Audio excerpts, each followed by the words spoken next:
Olá, gente, sejam bem-vindos ao nosso canal mais uma vez. Peço a você que não é inscrito que se inscreva aí, deixe o seu like, deixe o seu comentário e compartilhe os nossos vídeos para que mais pessoas venham ter acesso aí ao nosso conteúdo. Talvez nosso canal possa estar aí ajudando alguém a conhecer mais um pouco sobre a Bíblia, né? A nossa intenção aqui realmente é essa, a gente trazer assim, alguns estudos, alguns insights, mais na questão de como estudar a Bíblia, né? Quase eu não trago um texto bíblico assim tal para poder a gente analisar. Creio que a gente ainda vai fazer isso. Eu estou com uns projetos aí, alguns planos em mente, então pode ser que isso realmente um dia vá acontecer, tá bom? Mas eu acho que eu já até fiz isso aqui algumas vezes. Já peguei alguns versículos, alguns textos e trabalhei. Porém, a gente trabalha mais com dicas, né, de como estudar a Bíblia. E o nosso vídeo passado, a gente falou um pouco aí sobre um livro de exegese. Eu vou continuar falando um pouco mais sobre o livro da Paulinas, esse livro aqui, tá? Gostei muito desse livro, da doutora Maria de Lourdes Correia Lima. E eu achei bem interessante porque eu achei a forma de escrita desse livro bem simples, bem bacana, e dá para a gente aprender alguma coisa com bons materiais, né? Então, quando tem alguma coisa interessante, a gente sempre traz aqui. E a gente falou no nosso vídeo passado sobre a introdução a exegese, né? A gente falou um pouco sobre o texto e o leitor desse texto, sobre a distância que pode haver entre os dois, né? Aquele lapso de tempo. Também pode estar se falando do leitor da época, para quem o livro foi direcionado. E é isso que a gente vai trabalhar aqui hoje. A gente vai falar sobre o processo de interação entre o leitor e o texto bíblico, tá? Então, isso serve também para nós hoje? Pode servir sim, tá? Mas eu quero que tu pense um pouco sobre essa questão do texto bíblico ter sido escrito, ter um propósito por trás da escrita desse livro, ter um público, um povo ali específico para quem esse livro foi escrito, que era, que nós estamos aqui falando dos leitores ali primeiros desse livro, tá? Então, sobre a leitura, a doutora ela vai falar o seguinte: a leitura, compreensão e interpretação de um texto consistem em reconstruir o evento comunicativo que lhe deu origem. Muito bom. Supõe, assim, conhecimento da situação em que foi formulado o texto e dos recursos linguísticos utilizados para sua colocação por escrito. Isso aqui vai trabalhar um pouco, como ela bem falou, né, com os recursos linguísticos. A gente pode estar falando da língua, ao qual foi ali no caso utilizada, seja no Antigo ou no Novo Testamento. A gente aqui trabalha mais com o Novo Testamento, né, mais com grego. E aí a gente pode também estar falando de materiais que podem ter sido usados, questão de tinta, tipo a caneta, né, que a gente chama, a pena, os papiros, manuscritos e tal, códices. Claro que o códice ele veio depois, né? Mas primeiramente nós estamos falando de papiro, né? Que era o material ali, digamos, mais usado na era apostólica, né? Digamos assim. Então, a gente tem que estar a par de tudo isso, tá? Para poder a gente identificar essa interação de leitura, compreensão, interpretação de um texto ou de um escrito, e também o que ela chama aqui de evento comunicativo. Eu achei esse termo muito interessante. E aí ela vai continuar aqui. A relação entre o receptor e o texto põe em jogo alguns elementos. E aí ela vai pontuar aqui 3 pontos que eu achei interessante. Primeiro, quanto ao mundo do leitor, a necessidade de avaliar as compreensões que podem influenciar a compreensão do texto. Então, dentro de um texto escrito, as palavras que vão ser usadas, os argumentos que vão ser usados, eles devem estar, no caso assim, ligado com o público ao qual esse escrito está direcionado. É claro, porque senão não faz sentido nenhum. Até a língua também. Eu não posso escrever um texto em hebraico para um povo que fala majoritariamente grego. Não faz sentido nenhum. Então, olha só, eu estou falando apenas da língua, né? Fora isso, a linguagem também, ou seja, a forma como esse texto vai ser escrito para a compreensão daquele público primeiro, né?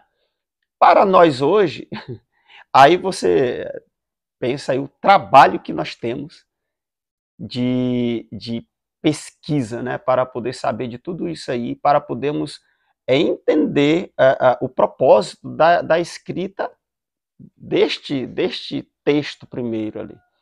Então isso é algo muito, muito interessante e fascinante. Quando você entra nesse mundo aqui de pesquisa, meu filho, você não vai parar jamais. Então ela continua: para compreender um texto é necessário haver um mínimo de sintonia entre leitor e texto. Sem ela, dificilmente se atingem a intenção, a finalidade que o texto apresenta e o mundo de ideias que ele pressupõe.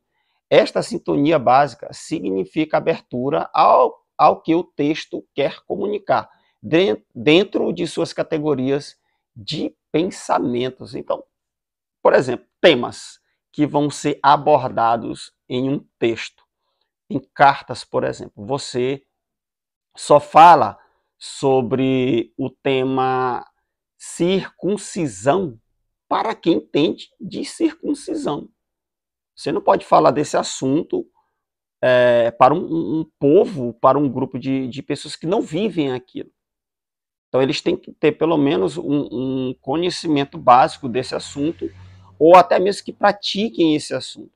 E aí nós vamos entrar, por exemplo, na carta aos Gálatas, de Paulo aos Gálatas, onde ele trabalha muito bem esse assunto, né? Uma igreja gentílica, que estava sendo, né, digamos assim, invadida por cristãos judeus, e eles estavam impondo sobre eles exatamente a circuncisão. Olha só, circuncisão que era para os judeus estavam impondo para os gentios.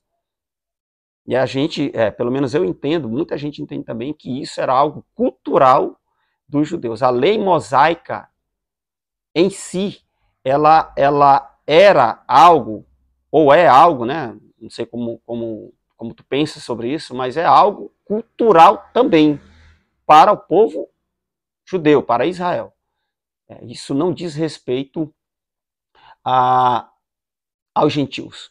Aí, se nós formos falar de lei, de lei moral, aí nós vamos entrar em um outro assunto. Aí sim, você pode trabalhar com outras questões que aí sim envolvem os gentios, com leis que onde os gentios devem também abraçar.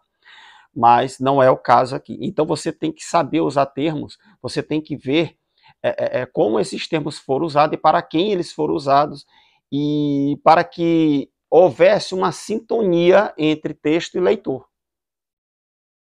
E aí nós hoje temos que entender, cara, tudo isso. Isso é fascinante.